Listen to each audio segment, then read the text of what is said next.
இந்த காசை எரிக்கலாமா? எரிக்க கூடாது. ஏதாவது நம்ம யாருக்காவது உதவி பண்ணல நம்ம ஏதாவது வாங்கி தின்னோம். அப்ப ஏன் எரிக்க கூடாது? அது வீணாக்க கூடாது.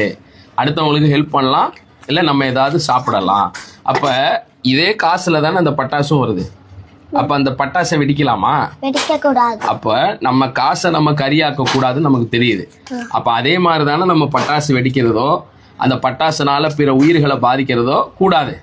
இப்போ நம்ம பட்டாசு வெடிச்சோம்னா அந்த பட்டாசுனுடைய புகை எத்தனையோ உயிர்களை அந்த புகையின் வழியா அது பாதிக்குமா இல்லையா? சில பேருக்கு மூச்சு விட முடியாது, காச நோயாளியா இருப்பாங்க.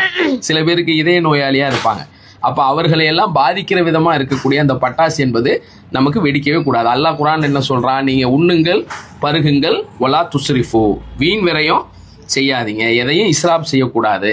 அது இல்லாம நபிகள் நாயகம் ஸல்லல்லாஹு அலைஹி வஸல்லம் சொல்றாங்க, யாருடைய கரத்தாலோ நாவினாலோ பிற மக்கள் பாதிக்கப்படலையே அவங்க தான் முஸ்லீமுங்கிறாங்க. அப்ப நம்ம என்ன செய்யக்கூடாது? இந்த புகையால பல பறவை இனங்கள், பல்வேறு உயிரினங்கள் அந்த பட்டாசு சத்தம் கேட்கும்போது எத்தனையோ உயிர்களுக்கு ஒரு பதைக்கிற சூழல் வருமா இல்லையா? குடிசையெல்லாம் எரியும். சில பட்டாசு போய் அங்க போய் விழுந்து குடிசை எரிஞ்சு பல உயிர்கள் கூட இழந்து போயிடுவாங்க.